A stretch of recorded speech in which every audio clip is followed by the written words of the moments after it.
राधे राधे दोस्तों, आज है सकट चौथ का व्रत। आप सभी को सकट चौथ की बहुत बहुत शुभकामनाएं।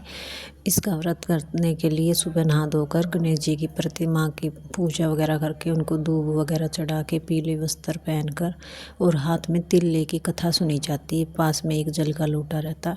कथा समाप्त होने के बाद कुछ तिल तो हम उसमें गणेश जी के सामने चढ़ा देंगे, कुछ तिल हम जल के लोटे में डाल देंगे जो हम सूर्य भगवान को देंगे, और कुछ तिल हम अपने पल्ले में बांध लेंगे या किसी कटोरी में रख के शाम को चंद्रमा को अर्घ देंगे। तो आइए हम सब सुनते हैं गणेश चतुर्थी की सकट चौथ की कथा। एक साहूकार और साहूकारणी की कथा। एक साहूकार और एक साहूकारणी थे। वह धर्म पुण्य को नहीं मानते थे, इसके कारण उनके कोई बच्चा नहीं था। एक दिन साहूकारणी पड़ोस के घर गई। उस दिन सकट चौथ का था। वहाँ पड़ोसन सकट चौथ की पूजा करके कहानी सुन रही थी। साहूकार ने पड़ोसन से पूछा, तुम क्या कर रही हो? तब पड़ोसन बोली कि आज सकट चौथ का व्रत है, इसलिए कहानी सुन रही हूँ। तब साहूकार ने बोली, चौथ के व्रत करने से क्या होता है? तब पड़ोसन बोली, इसे करने से अन्न धन सुहाग पुत्र सब मिलता है। तब साहूकार ने कहा, यदि मेरा गर्भ रह जाए तो 1.25 सेर त्रिकुट करूँगी और चौथ का व्रत करूँगी।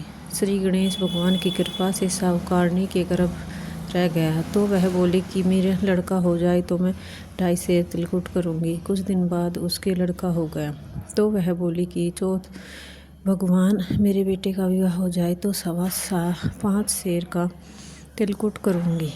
कुछ वर्षों बाद उसके बेटे का विवाह तय हो गया और उसका बेटा विवाह करने चला गया, लेकिन उस साहूकारणी ने तिलकुट नहीं किया।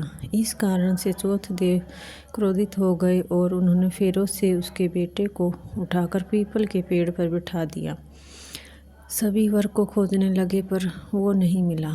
हताश होकर सारे लोग अपने अपने घर को लौट आए। इधर जिस लड़की से साहूकारणी के लड़के का विवाह होने वाला था, वह अपनी सहेलियों के साथ गणगौर पूजा के लिए जंगल में दूब लेने गई। तभी रास्ते में पीपल के पेड़ से आवाज़ आई, ओ मेरी अर्धव्याही। यह बात सुनकर जब लड़की घर आई, उसके बाद वह धीरे धीरे सूखकर कांटा होने लगी। एक दिन लड़की की माँ ने कहा, मैं तुझे इतना अच्छा खिलाती हूँ, अच्छा पहनाती हूँ, फिर भी तू सूखती जा रही है, ऐसा क्यों बेटा? तब लड़की अपनी माँ से बोली कि हे माँ, जब भी मैं दूब लेने जंगल जाती हूँ तो पीपल के पेड़ से एक आवाज़ आती है। वो बोलते हैं, ओ मेरी अर्धभ्याई। उसने मेहंदी लगा रखी है और सेहरा भी बांध रखा है। तब उसकी माँ ने बोली, ठीक है, चल मैं भी तेरे साथ चल के देखती हूँ। पीपल के पेड़ के पास जाकर देखा, यह तो उसका जमाई था। तब उसकी माँ ने जमाई से कहा, यहाँ क्यों बैठे हो बेटा? मेरी बेटी तो अर्धभ्याई कर दी और अब क्यों क्या लोगे? साहूकारणी का बेटा बोला, मेरी माँ ने चौथ का तिलकुट बोला था लेकिन नहीं किया, इसलिए चौथ माता ने नाराज़ होकर यहाँ बैठा दिया। यह सुनकर उस लड़की की माँ साहूकारणी के घर गई। उसने पूछा कि तुमने सकट चौथ का कुछ बोला था क्या? तब साहूकारणी बोली, तिलकुट बोला था। उसके बाद साहूकारणी बोली, मेरा बेटा घर आए तो 2.5 मन का तिलकुट करूँगी। इससे श्री गणेश भगवान प्रसन्न हो गए और उसके बेटे को फेरों में लाकर बैठा दिया। बेटे का विवाह धूमधाम से हो गया। जब साहूकारणी के बेटे बहू घर आए तब साहूकारणी ने 2.5 मन तिलकुट किया। बोले हे देव, चौथ देव, आपके आशीर्वाद से मेरा बेटा बहू घर आए हैं, जिससे मैं हमेशा तिलकुट करके व्रत करूंगी। इसके बाद सारे नगर वासियों ने तिलकुट के साथ सकट व्रत करना प्रारंभ कर दिया। हे सकट चौथ माता, जिस तरह साहूकारणी को बेटे बहू से मिलवाया वैसे ही हम सबको भी मिलवाना। इस कथा को कहने और सुनने वालों का भला करना। बोलिए सकट माता की जय। बोलो सकट चौथ की जय। श्री गणेश देवा की जय। सकट चौथ की दूसरी कथा। एक समय की बात है, राजा हरिश्चंद्र के राज्य में एक कुम्हार था। वह मिट्टी के बर्तन बनाता लेकिन कच्चे रह जाते थे। पुजारी की सलाह पर उसने इस समस्या को दूर करने के लिए एक छोटे से बालक को मिट्टी के बर्तन के साथ आवा में डाल दिया। उस दिन सकट चतुर्थी का दिन था। उस बच्चे की माँ अपने बेटे के लिए परेशान थी। उसने गणेश जी से बेटे की कुशलता की प्रार्थना की। दूसरे दिन जब कुम्हार ने सुबह उठकर देखा तो आवा में उसके बर्तन तो पक गए थे, लेकिन बच्चे का बाल बाका भी नहीं हुआ।